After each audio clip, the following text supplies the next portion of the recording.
Hello, and welcome to another episode of the Citizens of Lorcana podcast, a podcast where we invite you to be a part of their world. Today, we are joined by the one and only Eric from The Gamer, so without further ado, let's jump into the episode. Hey everyone, welcome to another week. I'm your host, Jared Hymas, and today I am joined by co-host extraordinaire, James Riley, and let's be honest, our regularly semi-recurring unofficial co-host Eric from The Gamer. Eric, what's going on, man? Yes, hello, it's me, the person you invite when you forget to invite a guest. That's not true. That's not true. How long has it been since we chatted with you? I don't think like the beginning of Inkland's reveal, right? Oh, Yeah, I was gonna say I don't think we've chatted this season. Yeah, No, it's you're been right. a long time. We have just been booked with guests, and we've had some really good ones on. So Yeah, you have. But I'm glad we're taking this opportunity to catch up. So Me what have you been up to? too. Oh, just hanging out. That's not true. You and James have been hanging out. Yeah, we have. We've been playing pretty hardcore, having a great time with Inklands. The best time I've had with Lorcana yet. I'm sure that's how most people feel about this season. It's been great. Been traveling a lot. I had GDC in San Francisco. Today I was at, I think you saw on Twitter, I was at a Sonic the Hedgehog event. Yes. What was that about? It's like a collab with IHOP. They have a Sonic menu at IHOP now. And so they invited me to, come taste the new menu and take pictures with Sonic and do some video stuff. So that's what I was there for. This is where I wish that we were a visual podcast, because you had a picture with you right next to Sonic, but it was an IHOP, and they had like rings, like Sonic rings hanging from the ceiling, and they just had a whole bunch of like different cool Sonic stuff. It was really neat. Yeah, it was a lot of fun. Yeah, they had Sonic's golden onion rings. Yeah. Shadow's chaos pancakes. Oh my gosh. Yeah. What have you been up to Lorcana related? So I just put up a report on Thursday. I'm sure that we're reporting from the future. About the Pixelborn tournament over the weekend that used the new 2-game round format. So I got to talk to the winner of that tournament and some of the other players, just to get their impressions of what it's like to play 2-game rounds. So I talked to DeCandio, I talked to Savage, I talked to Pavel, who got a lot of feedback from people since it was a Pixelborn tournament. We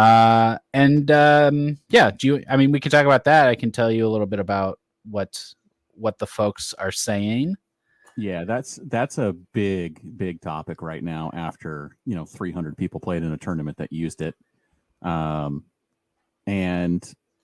it feels like almost everyone is coming down on the side of, at the very worst, overall it was okay, but the whole extra point for a win thing seems to be the number one factor that is a lot of people don't like. Is that the general consensus? Yeah, it seems like that is the big one. Yeah. A lot of the top players that I talked to and the impressions that I saw was like that there's nothing fundamentally wrong with just playing 2 games, and in some ways it's definitely better, and in a lot of ways that in that lore cast, the ways that they described why it would improve the game, they can see that, but the problem is that extra point.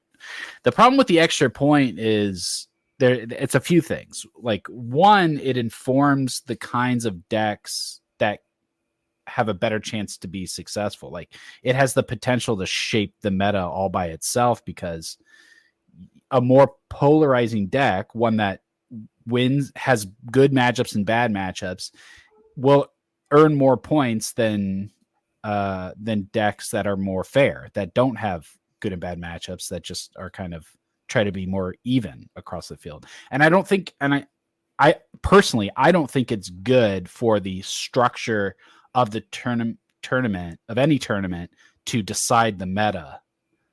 And I have gotten that feedback from other people, from players too, that's an issue for them. So I can see that being a problem. Overall, I don't really see the problem with the actual bonus point for winning the 2 games, because that goes against the hardest thing, which is to win on the draw. You know, the percentages are against you that you will win on the draw. So if you're getting a bonus point for actually being able to accomplish that, that seems like a good reward. You just got to win more. Again, it just comes down to the fact that some decks are going to be able to do that way more consistently than other decks. But just removing the fact that it may inform what decks get played, the actual structure just in black and white on paper of the tournament, that extra point does seem like a good idea to me. Well, the other concern is like, because so part of the idea of this format is that it gets you into your skill level quicker, right? Because instead of just win or lose your first game, it's win, lose, or I shouldn't say tie, but I'm going to say tie when we're talking about this. And then over your first couple games, it should be sorting the players really quickly to where they ought to be, right? Well, the problem there is that it becomes possible to game that kind of system. Oh, yeah. Because if I intentionally lose my early matches, I go 0-2, then I have a better chance of going 2-0 later. And going 2-0 in my second game gives me 3 points, whereas someone who just went 1-1 in their first 2 games only has 2 points. So maybe there's a world where I'm actually trying to lose my first few games, hoping that I can just 2-0 3 games in a row after that, because I'm playing against people that are losing. And suddenly I've got more points than the people that were playing consistently. So, you know, like that's more of like a concern than a reality at this point. I mean, we don't, you know, people shouldn't be intentionally losing. That actually is exactly one thing that they said on the Lorecast that they did not want, which is they did not want people playing the tournament, not playing the game. Exactly.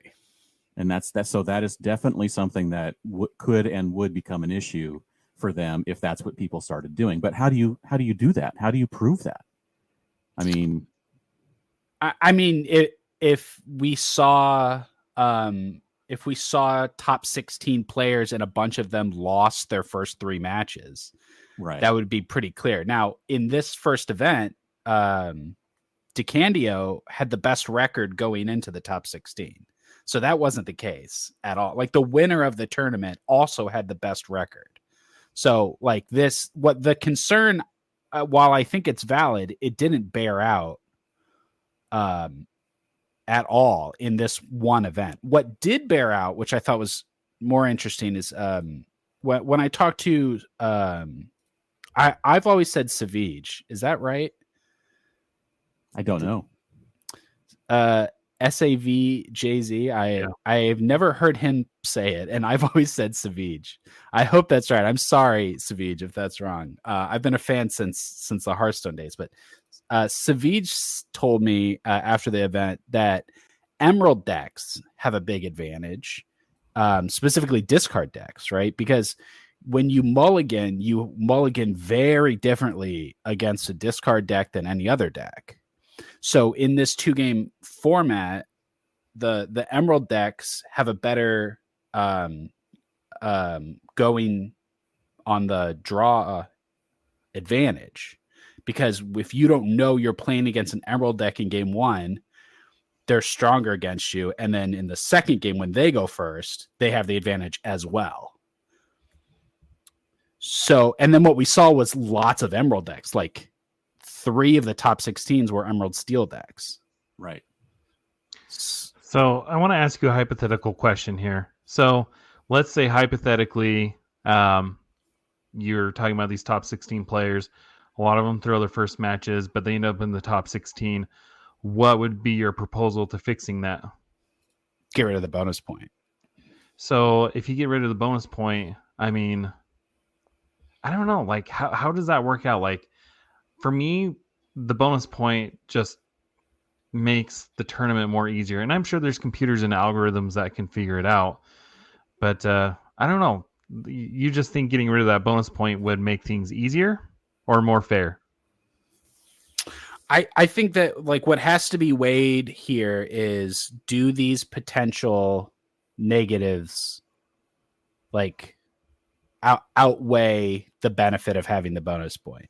Because like it's definitely I get why the bonus point exists, of course. Like if you 2-0 someone, then you should be accelerating. But like if these are valid concerns, and it seems like they are, then is this a big enough problem? Like that's what Ravensburg will have to decide, and it's obviously way too early. We haven't even had an official event with it, but I think people were saying these things were an issue, and then we had this event, and it seemed like some of these things kind of were. It seemed like going 1-1 in a bunch of games just feels really lousy. You know, like it's not a tie, but it does feel like a tie, and it's just like you play all these games and they have no finality to them. They have no, like, you won one, I won one. It's like, okay, well, I guess neither of us won. Have good luck on the rest. And you just do that over and over, and it just makes the entire event feel like a huge slog. Do you think that that's how people who are coming into this as newer players into TCGs will feel? Or is this just a old hat at TCGs, very used to the best of 3 format, are feeling because of that third game that gets them a win or a loss instead of a tie? Yeah, that I mean, that's an interesting part of the conversation, because what you're pointing at is the like sort of casual versus hyper competitive divide, right?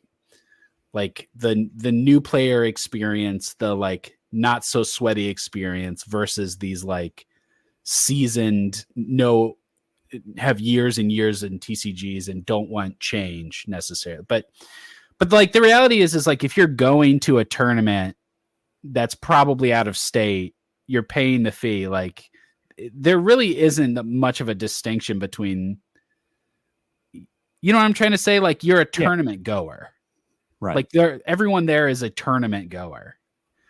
So like someone like me who's only been competing in TCGs for the entire length of the existence of Lorcana. Yeah. You know, if I'm going and it's been sold to me as you are getting points for wins. You're playing 2 games every round, get as many wins as you can. It doesn't feel to me like I'm walking away with a tie.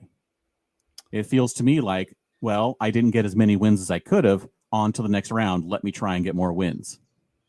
And I guess like I think that would be the case if not for the bonus point, because the bonus point is what makes it a win. If you don't get the bonus point, you didn't win. Even like the 1 point is the same as the 1 point you get from a tie, you know, like we tie the way that we tied this week. Right. Spoiler alert. I don't know. I'm going to back James up here because in my mind, again, I'm not a seasoned TCG veteran, but the way I perceive it with the 2-game, format is, if you tie, you're not losing. Like you're still getting a point at the end of the day. And I think the 2-game format is specifically being designed for these tournaments where there's going to be 8-9 rounds. So you're going to have 9 rounds to accumulate as many points as you can. And then at the end of the 9 rounds, you're looking at who accumulated the most points, regardless of whether you went 2-0, 1-1, or 0-2. Like for me, that makes sense. But you also have to remember that in a best of 3, you get 1 point for tying. That's why so many players who have been playing for a long time feel like it's not a win, because it's the same number of points in the other system. Yes. for a tie. Yes, it is. It is a tie. It's Right. like if you win, Well- you get 3. If you tie, you get 1. And in this 2-game format, if you win, you get 3, and if you tie, you get 1. Right. Like it is a tie because of the bonus point. If it was just 2 points for 2-0 and 1 point for 1-1, I wouldn't call it a tie. It wouldn't be a tie. It would just be you get a point for every win. But this is in this format, it is not a point for every win because of the bonus point. Okay. Yeah, I can see that is definitely going to be the contention point. Yeah, I can see that for too. this whole thing. What else you got? Hit me. I'm getting fired up over here. How'd you do on Monday night? Okay. Let's talk about this. Yeah. I think I'm becoming a bit of a public enemy at my LGS. And I don't think James agrees, but I've been winning a lot, Jared.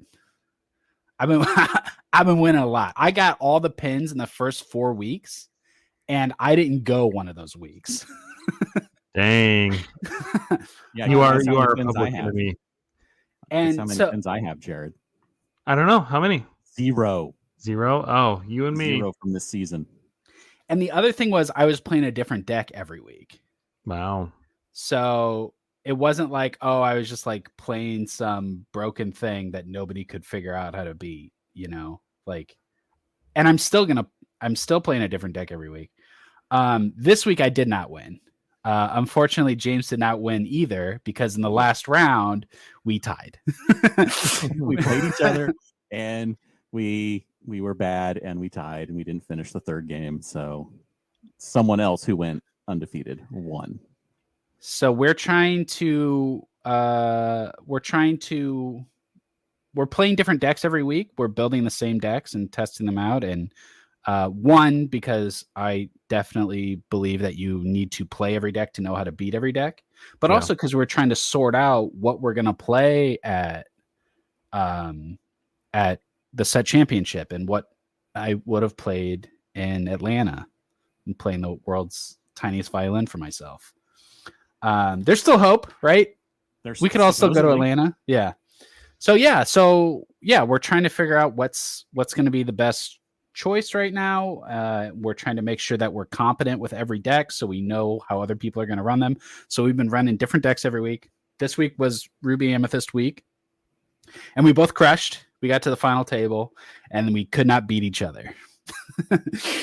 We were each other's first loss of the night. Yeah. So did you guys not play the third game because you ran out of time or because you're just like, one of us is going to be number one? We were in the third game. Yeah, we started the third we were game. in it. We were playing so fast. Yeah. And after time got called, we did finish the game. Yeah. But it didn't so count. like you didn't do the 5 turns, person with the most lore at the end wins? That's No, not the rules. That's only if there's only one game that you haven't finished yet, because you have to have someone be a winner. So if you are on the second game or the third game, if you don't finish it, the game does not count. Yeah. It's a draw. Hmm. So, but there was another undefeated player, so he took it. There were 3 of us at the end there. And then I got second, and Eric was very upset with me for getting second. Yeah, because he had a bye the first round, and yet he still got second, and I got third. But I beat the player who ended up in fourth, and I was their only loss. So my opponent's win percentage was better. Well, guys, I don't mean to brag, but I did go 3-0 when I was in Idaho at my I son's heard. local. So What were you that does playing? not happen very often. You were playing blue red, weren't you? Yeah, I was doing the Lucky Dime. Mm-hmm. Yeah. Mm-hmm. Yeah, that's one we haven't gotten to yet. I think we probably will have to do that next week. Yeah. I don't think there's any chance that's the deck I'm playing at set champion though. I think I've counted it out, but I need to play it so that I'm more familiar with it. But I don't think it's good enough. Well, when it works so good. But yeah, Yeah. the consistency is definitely the issue with it. Right. Yeah. And I think so many other decks have built-in ways to beat it now, right? Yeah. And then however many percentage of people that are going to bring their aggro decks to hope to, sneak through, are just going to run right all over the Sapphire Ruby decks. I have to say, I did pretty good against the aggro decks. Forbidden Mountains video today, the meta breakdown was talking about the Pixelborn tournament, and I think Red Blue had the worst percentage finishers. I think there was 50 decks in. Get out of here. Only one of them in the top 16. It was like 0.2% made the cut. Rough. You come on here to our podcast and you rain on my parade. Thanks a lot, Eric. Hey, I'm proud of you. You did the thing. Yeah, and it's a good deck. It just does have its weaknesses. I mean, and let's talk about that. Inkland's meta. Yeah. Every deck has a weakness. Yeah, it's been really it's been great. It's been really interesting to watch the entire meta shift, to watch Ruby Amethyst at the center of the meta for 6 months, and then to watch how everything has formed around it throughout into the Inklands, to the point where it is probably the most fair deck. And that feels very strange to say, but I think Ruby Amethyst is the most fair, evenly matched deck, when it was for so long the most toxic, oppressive deck. Yeah. Well, the thing that I appreciate about the meta right now is there are just so many decks that are viable. I mean, somebody's breaking it down. Like not every combination, obviously, but there's a lot of decks that you can play that are good. There's a lot of decks you can play on. I think the meta is great. I think that if there is an issue, it's that there aren't a lot of archetypes you can play. You can play different kinds of control decks, and you can play different kinds of mid-range decks. But even those decks are kind of control decks. So you can't play an aggro deck. Like I know Zach Bivens had success with Purple Steel aggro. I played it at my store and had success with it too. But if you took that Purple Steel aggro or Amber Amethyst aggro, like, you can't take those to a real, like, a big thing. I mean, you can. It's just the difference would be it was, people like Zach Bivens or Rob Serpe who are playing those decks, and they are amazing players. They're, the cream of the crop type players, and those of us who are not cream of the crop players will take those and not do anywhere near as well. So I mean, that's one of the other factors, is the Amethyst Steel aggro deck is a very good deck. Yeah, but it does require a very high skill level, I think, to pilot it perfectly through the control decks and all of those things, and the Ruby Amethyst and all of that, in order for you to be successful with it. Well, and it goes back to the 2-game round thing we were talking about too, because aggro decks are very polarizing decks, right? So, like, maybe at Atlanta there is space for that, because if you get lucky and you dodge Steel Song and you 2-0 a bunch of Ruby Amethyst or blue red decks, then yeah, maybe an aggro deck can sneak in easier, because it's only going to 2-0 and 0-2, whereas your blue steel decks are going to 1-1 a lot more often, right? Because that's like, they don't have really bad matchups. They don't have really great matchups. They're just like, it's just a really solid deck. Yeah, makes sense. I don't know. I'm curious. I mean, going back to this 2-game format, the thing that I appreciate about it is that Ravensburger's at least trying something different, and maybe they do adjust the scoring system in the future. But I'm totally down for the 2-game format. I know I was doubtful at first, but James brought me around to it on a couple podcasts ago, and I'm just really excited to see how it plays out. I hope they run it for the whole season. I think it would. Yeah. I don't think it would be great to pivot after, like, if they did just Atlanta, or like Atlanta and the one in France, and then we're like, okay, people actually don't like it. I think that'd be maybe unfair to the players that played in those first events that can't play in. I don't know. I think that they should stick with it, collect their data, even if even if for the rest of the year people are pretty unhappy about it, it's not like fundamentally flawed. Like I think it would be better without the bonus point, but in the end, like once again, like when DeCandio won, he also had the best record, so it wouldn't have mattered if it was best of 2 or best of 3, right? He won every game. Like the best players are winning, so it's not, it's not a system. Go ahead. That is the thing that I see when I see a lot of the ultra competitive players complaining about that bonus point. It's like, well, I don't understand why they're complaining as much, because they're the ones who are usually going to be doing those 2-0s more often because they are the better players.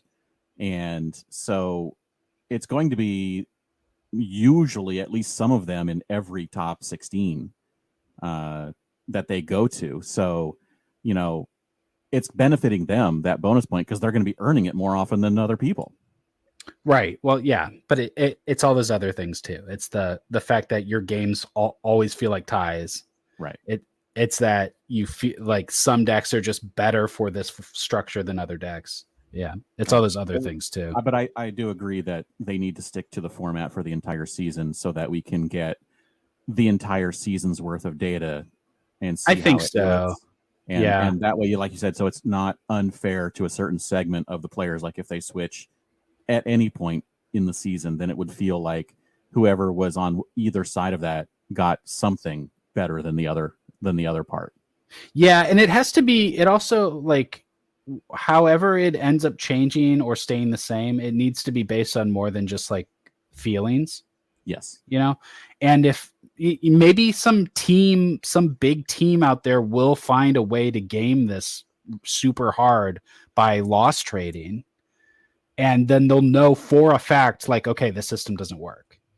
And the way it makes people feel is really important. If like people are like, wow, I played all day and I tied 6 games. Like I hated playing today. Like that is really important. That should definitely influence it, but it has to be how it makes people feel to play it, and are there actual outcomes from that? That's true. If you tied 6 games, that's 6 points, which is equal to 2 2-0s. That would feel bad. Yeah. Yes, that is the problem. Yeah. And wouldn't get you anywhere close to the top in a large not even close tournament. Yeah.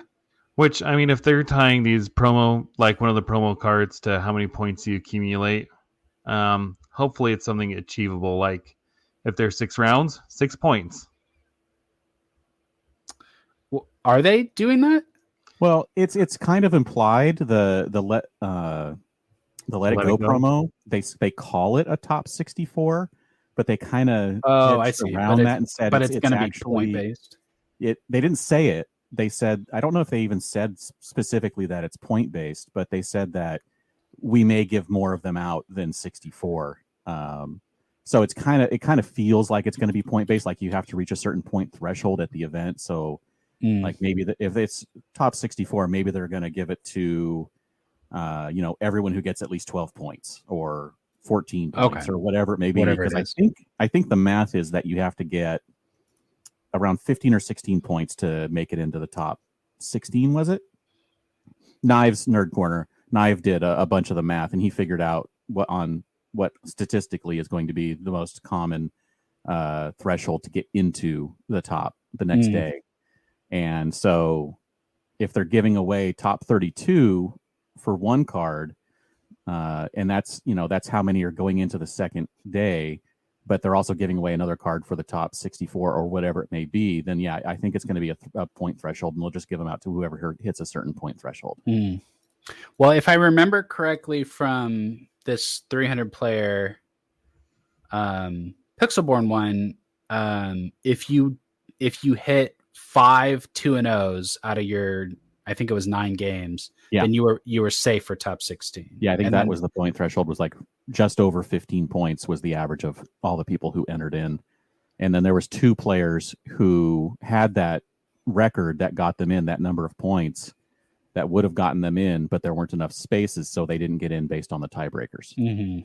Yeah. So you need a lot of 2-0s.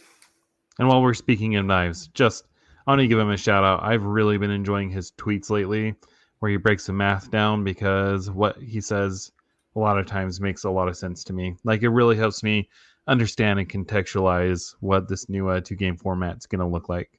Yeah, your numbers don't lie, right? That's right. They're not feelings. Numbers aren't feelings.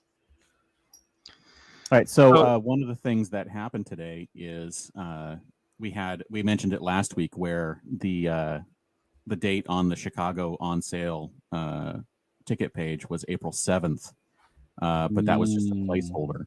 Mm-hmm. And today, actually, that disappeared, and now it just says unavailable. So that means it looks like they may be getting ready to announce something if they're making a change on it. So hopefully we do get some more information on more tickets available when they go on sale for all of the remaining events, those kinds of things coming up. Yeah. Yeah, I'm sure that they will make that decision really soon.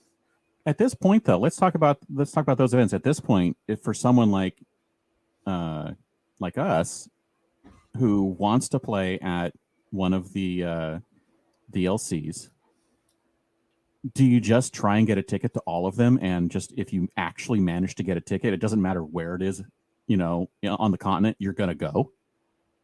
Yeah, if it's going to be that hard to get them, yeah, you should just try for them all, right? Yeah, because they're not figure it out later. They're not going to go on sale at the same time. So each time, as soon as you hit one, you go to that one, and then of course you're going to try and go to the others. But at least you've gotten into one. And I mean, for me, if I have to fly to Chicago and that's the only one I get into, I guess I'm going to fly to Chicago, right? If you could only get into one, of course you would go. Yeah. No matter where it was. Yeah. Hopefully you get into Vegas. I know. That would be the awesome one. You party the whole weekend, right? That's party at Jared's house. So he lives here in Vegas. I don't know if you knew that, Eric. Oh yeah? Yeah. We've been talking a lot about different stores to hit up for the set championships. So Vegas has a pretty good scene here. How many are you going to, Jared? Yeah, speaking of set champions, you got plans? Well, I mean, I don't have a lot of time on my hands. I apologize. I'm only planning on going to the store I go to, but they haven't released their information yet. So I'm currently not signed up for anything. But as soon as the reality of these set championships are probably going to be 5-6 hours, right? Minimum, right? Yeah. Mm-hmm. So maybe even up to 9 hours. I'm like, I don't have enough time to dedicate to going to multiple of these. Mm-hmm. So my goal is for one. We have 6. Yeah, we're going to 6. We're playing in 6 of them. Yeah. Yeah. Somebody on Twitter was like, why play that many when you could probably just buy the card for all those entrance fees? So we were talking a little bit, all we can do is speculate. And well, for one, obviously I want to win the card. So that's not even part of the equation. Right. Like, I don't just want the card. I want to win the card. But then the other thing is just like, this card could be $400, like that would not shock me. Not at all. I think it's going to be more than that. You think even more than that?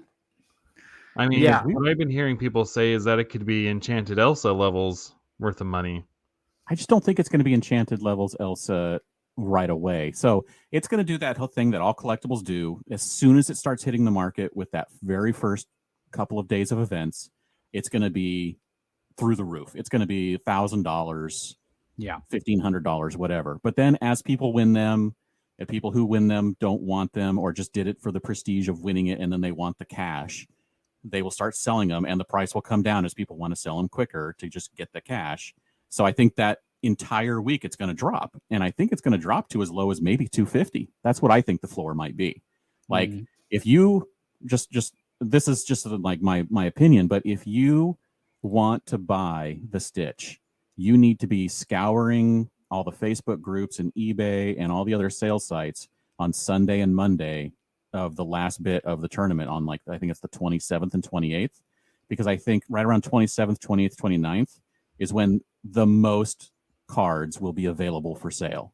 as all of the events have finished and all of the people now know how many they have, and if they have extras, they're going to start getting dropped and they're going to start getting sold. So if you're looking for one, that's probably going to be the best time to buy, and maybe the cheapest. And I think that week after the events finish is going to be the cheapest they'll ever be. Yeah, I think you're probably right. But I will buy one if I don't win one, I guess. But boy, I better win one. You got 6 chances, man. Yeah. And you're only fighting me at 5 of them. We actually couldn't get into the 6th one at the same one, so we're actually going to 2 different places for one of them. I would be very surprised if both of you don't end up with at least one. I don't know, man. I mean, these events around here, some of them have over 100 people playing. Yeah. Those will be nice. Going to. So if these are going 6 to 9 hours, how do you guys have time for 6 of them? They must be doing them during the weekdays. There's 2 Friday night ones, and then 2 each on a Saturday and 2 each, 1 each Saturday, 1 each Sunday, 1 each Friday. So Friday, Saturday, Sunday, basically it's going to be 3 days of Lorcana and then recover for 4 days and then 3 more days of Lorcana. You go get them. Go get them. Yeah, one of them, I think one of them that we're going to is like over 70 people. And then I think most of the others are between 32 and 64. Yeah, I think and then one that you're going to is 24. Yeah. And the one I'm going to, I think, is another 25 or 30 or 32 or something like that. So they're not massive, they're not like, 512 like an actual official event, but it's going to be, we're going to have to fight through some people. There's definitely going to be some definite competition. There's a lot of really good players in SoCal. Yeah. Yeah. I'm definitely nervous.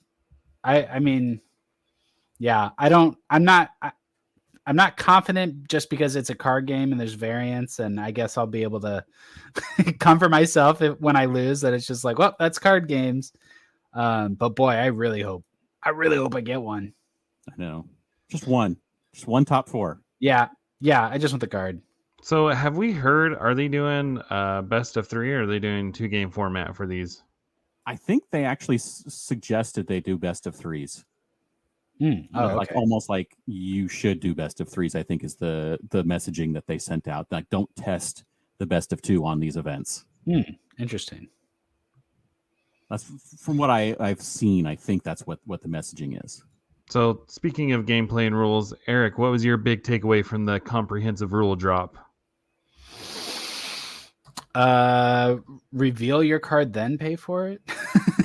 No, I think I guess just getting more clarity about, how the bag works and all of the if that, then this, and then like conditional kind of stuff works. It definitely helped me wrap my mind around it more. There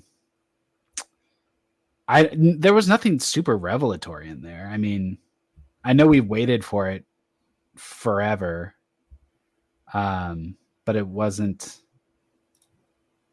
You know what I mean? There wasn't anything shattering. Yeah. I think the biggest shock was that there's technically an end of turn phase. Because that's nothing that really had ever been talked about before. Right. Well, we have Smee and we have Bernard that both have at the end of your turn do this. Right. So everyone was just like, oh, it's like I'm done. So I guess it's the end of my turn. Let's do that thing. Yeah. But it's actually a phase where there can be triggers and there's still a bag. There's a bag for the end of turn phase too, and you have to resolve stuff. So I think my biggest takeaway is, how do we know who the opponent is? Don't start it on that. I was explaining that to Beth and how so many rule sharks are trying to, and she's like, are people like seriously going to like claim that Ward doesn't work at a tournament and try and get away with that? What did Googly Glimmer say about that? It's poorly worded. Just that the intent is one thing, but but it is poorly worded. I'm having deja vu. I feel like Jonty and them were just talking about that this week. They did. They talked about it a little bit on the This Week in Ink. Okay, cool. Yeah. And he was just like, well, if I'm not your opponent, then I have no opponent. So Right. I automatically win, right? Exactly. Yeah, that's how you This reply. is getting philosophical. Yeah. That was the best reply. It's like, well, okay, then I guess I win. Yeah. I'm like, oh, then you're gonna recall that judge call? Okay, then. People are crazy. So I Yeah. guess that begs the question: what deck are you feeling good about? So Blue Steel is my favorite, though it took a big dive. Once dimes showed up in both red, blue, and blue steel, then all the item removal came back. People started doing all the Benjas and putting more bare necessities into Steel Song, and even Hard-Headed Beast was getting seen, and Steel was playing. They were already playing Rise of the Titans for locations, but they were adding more because they needed items. So, like, once people started targeting red blue, then blue steel really sank, and blue steel has such a bad matchup to red blue, and so many people are playing red blue. So it was kind of like all these red blue players and all these people trying to beat red blue players, and then blue steel getting caught in between both of them. Yeah. So Collateral it got damage. Yeah, so it felt like it got really hard to play it effectively. I'm still surprised that it's like the most popular deck on Pixelborn, and there was like so many of them in that Pixelborn tournament. Like I love that deck. I think it, like, in the right situation, it is the best deck in the format right now, but I'm not, with so much blue red around, I'm less confident in playing it right now. But I mean, that we're 2 or 3 weeks out from this event, so like by then maybe nobody plays blue red anymore. I doubt it, but that could happen. And the issue isn't that nobody's going to be playing blue red anymore. It's that now everybody is expecting something. So now that item removal is going to be staying in decks. Yeah. And like the item removal on blue red isn't even as severe just because they have so many items, you know? Like they'll do Fishbone Quill and Heart of Tefiti. And like you get rid of their Fishbone Quill, and then the next turn they play Heart of Tefiti, and it's like I can't even slow them down. So, but when you do it to blue steel, it's devastating. Like if you take out my Fishbone Quill, I'm like, okay, well, I guess I'm just gonna slowly do nothing until I lose. So yeah, it's tough when there's a lot of item removal, and for the first 3 weeks, like there was nobody was playing Benja.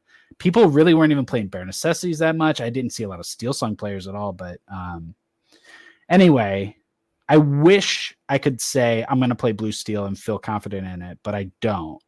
I will probably play Ruby Amethyst. Okay. That feels like the safest choice as someone who wants to top 4. I might have a different choice if I was going there to win, but I am definitely going to the set champion to top 4. And it feels like Ruby Amethyst is going to be the safest deck to top 4 with. You know what? This conversation is a great segue into one of the listener questions, because he's asking all about the set championship. So I'm just going to rope that into this discussion. It's actually from Repo Man, which, by the way, if you want to ask a question to any of our guests, you can join our Discord.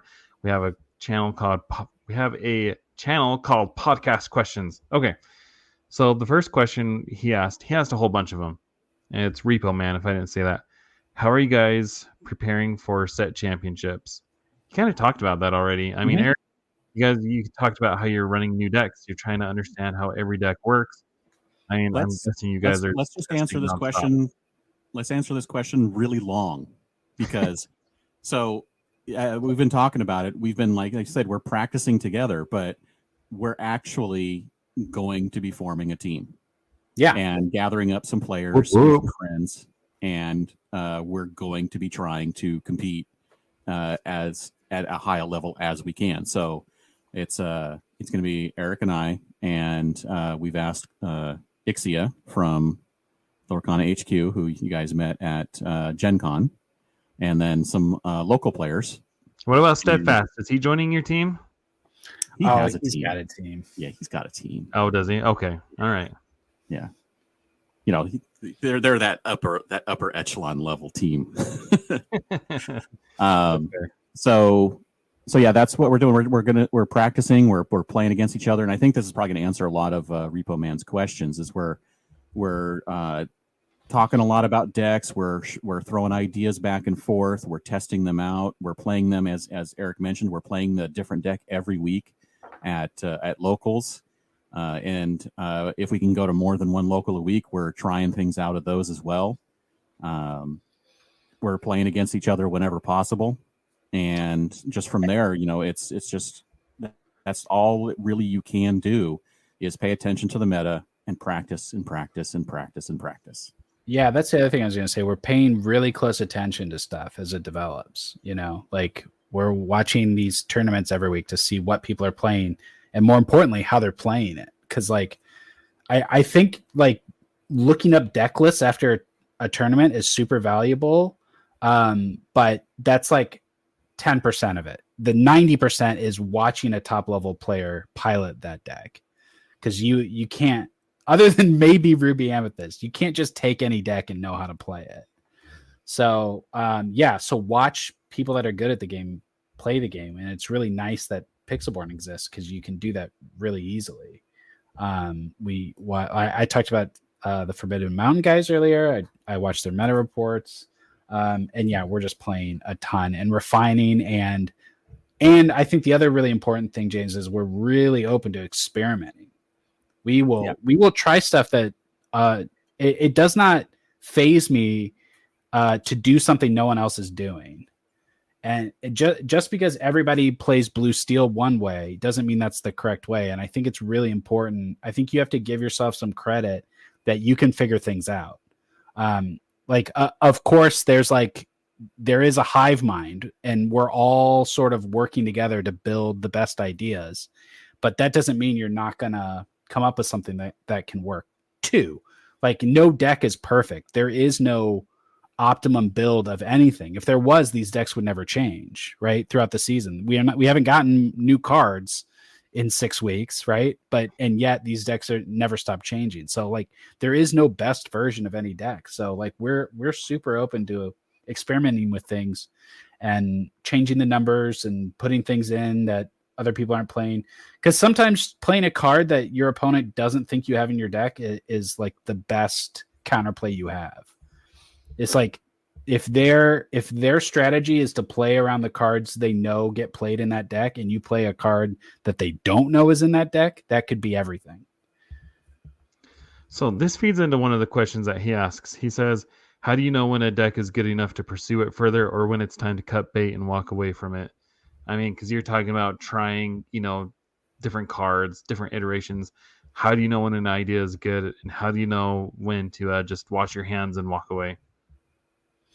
You have to weigh the quality of the deck from like a statistical point of view, from your ability to pilot that deck, because there's really good decks that just might not be for you, and if you're not finding success with a deck, it doesn't matter how good, like in quotes, I'm doing finger quotes, it doesn't matter how good that deck is if you can't pilot it well, or you don't have fun playing it. Like, that's important. Because if you're going to a tournament like the Set Championship, you're going to have to play that deck against 10, 15 people or whatever, If you don't even like playing it, you're not going to have a good time. You're not going to do good.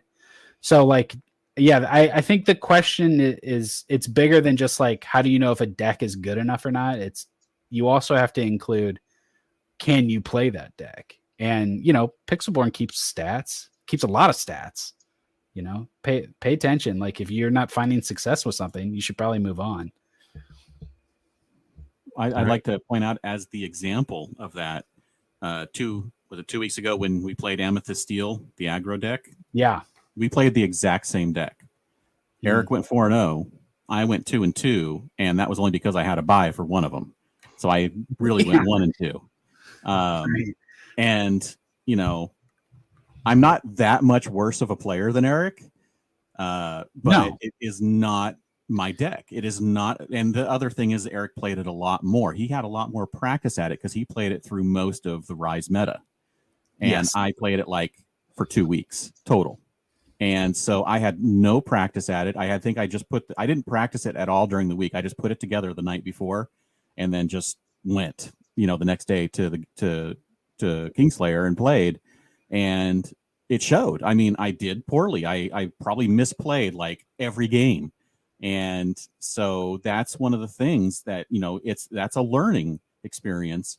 Is one, I don't think that deck is for me, even if I did practice with it for a month. It just doesn't feel right when I play it. The aggro style doesn't feel right, really, because I always want to do things, not just sit and earn lore. I want to do things while I'm playing to hinder my opponent or to, whatever it may be. So that's the other thing is that I think what Eric mentioned is one of the key things is, do you like the deck and can you pilot it? And that is something that is so key in all of that experience of learning how to play a deck and how to get better and when to call it on a deck. And I'm calling it now. I probably will never play Amethyst Steel aggro. Sorry, Zach. Yeah, I don't know what that deck is for me, but I mentioned before, I don't think I'm going to play red blue at the set champion because I just don't like it.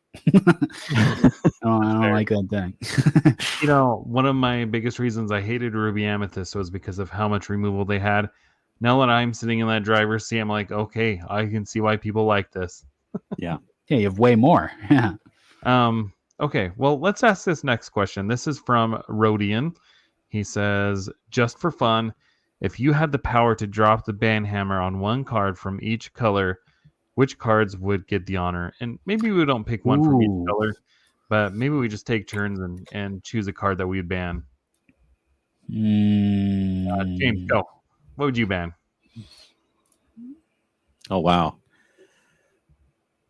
What would I ban? I mean, the obvious and easy answer, of course, that so many people really want banned is A Whole New World, right? But I mean, that card is there for a specific reason. I think it's there to shake things up in the game, to not make it so predictable. Yeah, I don't hate that card. I know a lot of people do, but I don't hate it. I don't know. I mean, there's cards that when they're played against me, I'm like, ugh, I really hate that card. The one for me, and I know this is ironic since I'm playing Ruby Sapphire, but Maui. I mean, and there's different versions of Maui, but we all know the one I'm talking about. He is just so good, especially when coupled with that stupid fish hook. The guy is almost unstoppable. Yeah, he's crazy. I don't know. I mean, I'm trying to remember which cards are the I hate cards when they're played against me. It's probably something. You know what? The discard decks are really the ones that I just don't like. Those are the most unfun to play against. So you know what? Just get rid of all the discard cards. Eric, what about you? Oh, it's A Whole New World, 10 bajillion gajillion % for sure. That card it's like the definition of oppressive, right? Like it enables so many, like Steel Song wouldn't exist without it, right? Because Steel Song is like sort of at its core an aggro deck that gets to just keep going forever. And it shouldn't. It shouldn't. A Whole New World. You shouldn't be able to play for free. Is that the main issue with it? Is that you can sing it? You get to draw a full hand and essentially restart your turn, right? Like that's the problem, is that you get to play for free. And people say that about Be Prepared too. I think a 7 versus a 5 is a huge difference. That's a massive difference. And also, we aren't playing that many 7 cost characters right now. Maybe someday that'll be different. Nobody's like shifting something out to sing Be Prepared. That doesn't really make any sense, right? But you shift out Queen on 2 and Whole New World on 2. Like, that's an auto win a lot of the time. Shifting Queen on 2 or shifting Robin Hood on 3 into Whole New World that's game over a lot of the time. And that's bad. That's not good. you shouldn't be able to do something that can just end the game on turn 2 or 3. I think that's not good. But the nice thing is that maybe I'm hyperbolic. That's I mean it may not be it doesn't happen often enough though. Yeah. It could be worse. Thing is you don't necessarily get that in your hand every single time to be able to do it. Yeah. Yep. It could definitely be worse. I guess I don't feel like anything needs to be banned right now, but the question was what would you ban, and that's definitely it. Yeah, that's fair.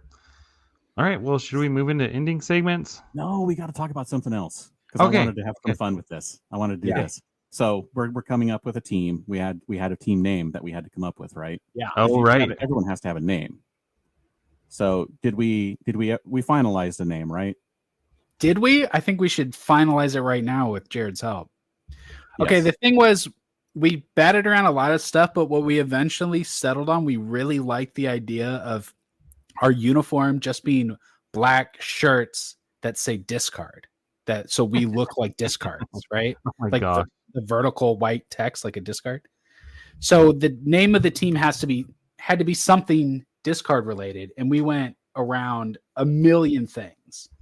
I think for like 3 weeks we just came up with new discard related names. James really likes puns. I kept trying to rein it in to just like at one point I was just pushing for team discard. That's how like normie I wanted to be about it. We had lots of funny ones. James with the Walt Discard Company. That's one of my favorites. All right. I'm taking what you guys are putting down. This is a signature James too. Discard or dat card. Oh my gosh. I just heard Beth laugh.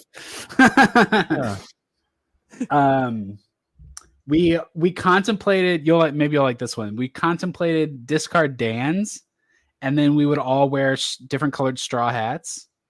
Okay. Like the Dapper Right. Dans. I'm digging it. That's a little to Disney. Yeah, it's a bit of a hat on a hat, but I think what we're circling and what might be it, but let me get your temperature on this one. What do you think about the discarded? Ooh, the discarded. I like it because I mean it's a play on the discard card, but also when you're playing the game, you have to discard cards. So it's like the discarded are the forgotten ones, and I like it. I love it. He loves it, he says. Nice. And like it just has a cool name. Like almost sounds like a band name. The Yeah. Discarded. It sounds like The Departed. That's what I like about it. Departed. Okay. No, I like it. I think you should roll with it. What right. do you think, James? Call it the discarded. All right. Yeah. Team name. So not discard worldwide. It's No. pretty similar to the one you came up with, Eric, where just team discard. The discarded. But I mean it adds a little mystique, adds a little intrigue. I mean, yeah. It's good. You want to hear some other ones? Let's hear it. D for discard. D for discard. Okay. It all started with a discard. We are discard US, discard nation, discard army. Wait, we were at this for a while. Was that one team name? Or is No, that like that was 5 one of them? name. Okay. We discard, you discard, discard alliance, discard troopers, discard pals, discard fanatics. Discard alliance. I kind of like that one. Yeah, I kind of like that one too. Yeah. James, what do you remember some other ones? I have it up. I'm trying to search for them and I can't find them. But there were so many. Now the question is, do you guys have a discard card? I pulled one, and then I Nice. traded it. I traded it for Rapunzel. It I have was chapter Okay. 1. It was messed up. It was so jank, dude. It was like bent in half. It came out of the pack like all messed up. Okay, Yeah. you discarded your card. You discarded your discard Yeah. card. Yep. I got it. Yeah, all the packs I've opened and nothing, not a single one. Yeah, he only got 14 Ursulas instead. Yeah, only an Ursula in every box. So now my next question is, do you guys actually spend time playing the game or just coming up with team names? Oh, it's team names. Yeah, mostly just team names. Well, at least you'll have the aesthetic down when you roll up to your tournaments and set challenges. Right. So are you going to have this team ready to go for the set championships, or is this like, when are you planning on launching Team Discard? Right now. Yeah, now. This is the official launch of Just Team happened. Discard of the discarded. Okay, I will be your biggest cheerleader. I wish I could join you on this journey, but I'm just my personal life is too busy right now. Yeah. We'll save you a We spot. would love to have you. I would love to plug in and play some games sometimes, though. That would be fun. Yeah, you can be our beat up on you testing doll, right? You're going down with my Ruby Sapphire deck. All right. Yeah, we do need to play against Ruby Sapphire a lot. Yeah. There you go. There you go. All right, I'll put you guys in your place. Nice. I did go 3-0. I mean, not to brag. Not to Yes. brag. We went So is that what- 0-1. Is that what you're gonna play at your set champion? Probably. I mean, you're I comfortable told with it, right? James, like, my goal with this set was I just wanted to pick a deck and run with it. And Ruby Sapphire just won my heart. And I know it has unfavorable matches. When I go to my locals here, I usually get creamed, but I'm getting pretty comfortable with it. So I'm probably and if I'm being 100% honest, in my heart of hearts, I would love to win that Enchanted Stitch promo. But they're just like 90% of the players here are better than me. So, why not just go and have some fun? And you may just be more comfortable and less stressed, and all of a sudden you just have the perfect day, and all of a sudden the Stitch is yours. I mean, You're gonna have a good so time. funny. I'm gonna have a bad time. We're gonna be so stressed for Yeah. how you many guys, days you is guys that are in gonna a have row? ulcers. 9 days in a row. We're just gonna be just stress balls, Yeah. Okay, unless you get that Stitch on your first tournament, unless it's on the first one. Yeah, that would lift some of that stress up. and then it's like, but now can I get a playmat? Ooh, yeah, that's true. But now, can I get a champion playmat? Right?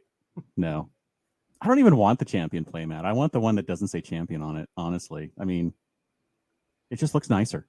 I would. I That know. would be I know. pretty There's flex. prestige, but it just looks nicer. I'm gonna spill Pepsi on that playmat the first time I use it.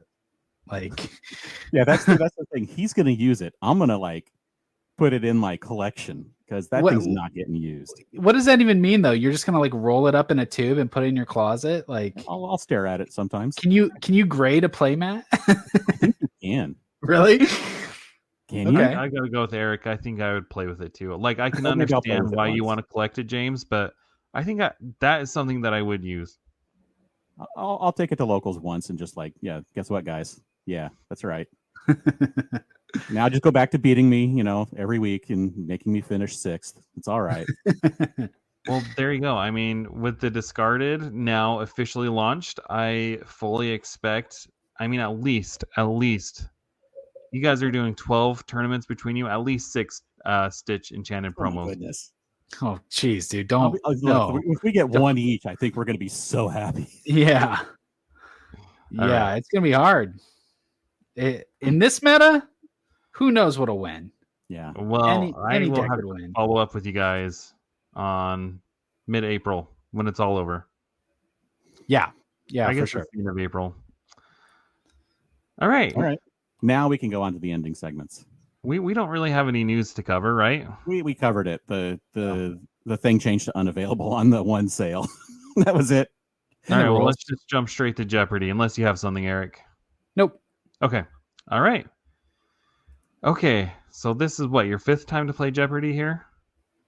I think these are all answerable questions. The last one you might have to think about. All right. All You might- right.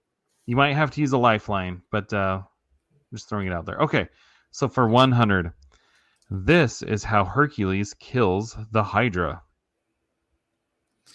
He crushes it. Yep. I put causing a landslide, but same thing. Ding, ding, All right. ding. Nice. For 200, and these are like 90s kids questions for the most part. For 200, these are the types of animals that Timon and Pumbaa are. A meerkat and a warthog. Ding, ding, ding, ding. Yes. For I almost 300. I almost said the other one. Yes, what are? Oh, sorry. But I you know almost what? said, what's the other meerkat that's the same? Something dog? Prairie dog. I almost said prairie dog. Prairie dog. We call those rock chucks back in Idaho. For Rock 300, chucks. this is the Shakespeare play that The Lion King is loosely based off of. It's Hamlet. Ding, ding, ding, ding. Yeah. Technically said in the form of a question. What is Hamlet? It was a question. It's Hamlet. So originally this question asked for a specific year, but I will be happy with the decade, okay? Yeah. This is the decade that Fantasia was originally released. Not Fantasia 2000, but the original one. The original Fantasia came out in the 50s. In the 40s. Ding, ding, ding, ding. You got it wrong. All right. Yeah, that one was a little tough one, but it's like, was it his third or like fifth movie that released? So Yeah, it was around.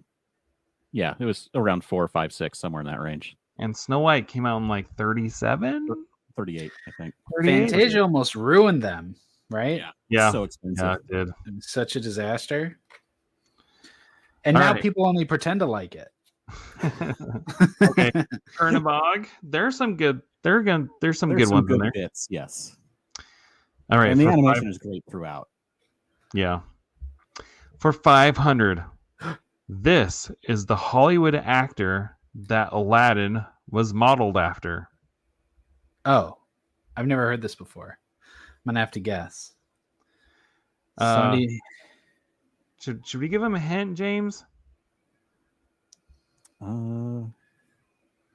Let's see. You wouldn't know this, but he is this starred gonna be in- super racist? No. No. He starred in one of Beth's favorite movies of all time. Okay, Huh. So that's Yeah. no help at all. like some kind of K-pop movie, or No. The thing is that there are no Hollywood actors that look like Aladdin, particularly in the 90s or Think about before the- that. think about the 90s. Come on. Think about the 90s. Think about the 90s. Or I the would give you- 2015s. You know, they I- made Jake Gyllenhaal play the Prince of Persia I know. because they couldn't find one Arab dude. Somehow they couldn't find one Arab dude to be the Prince of Persia. Who Now you're could going off the Aladdin be tangent. based off? A Hollywood actor. If I give you the example of a movie, you'll get it right away. Okay, but if you want to use a lifeline, use a lifeline. All right, Beth, what's your favorite movie? I'm calling Beth for my lifeline. Second line.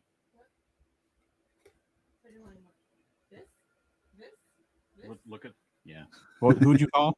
Who'd you call for Beth. the lifeline? I called Beth. No, it's not. It's not that. Look at the first word of the sentence. This? Yeah. Who's that? You mean is it this? It's the not. answer? It's not that. No. That wasn't even a good clue. Google. No, Google thinks it's one thing, but I think it's based on another thing. Okay. This is So all that's good pretty info. hilarious. There might be two answers for this. I'm just saying. I looked at different trivia sites, and this one came up twice with this exact same question and the exact same answer.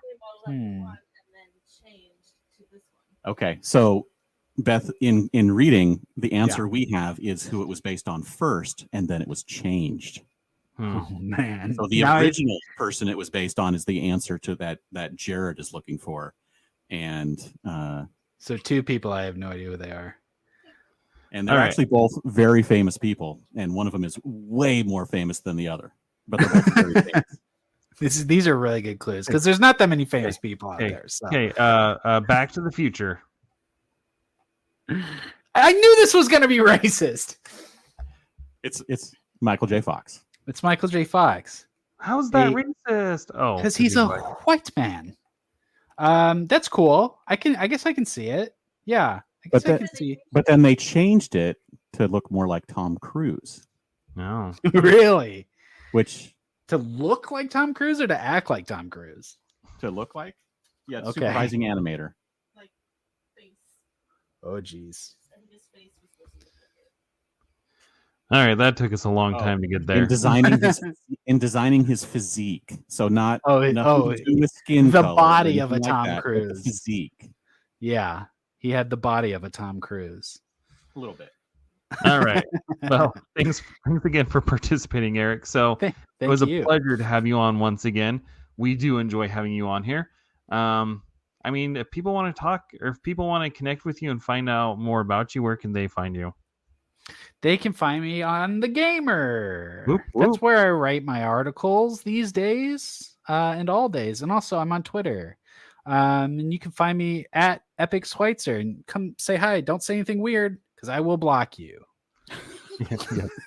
We're not afraid to do that. You can find me at your local game store with a discard shirt on, And tearing it up.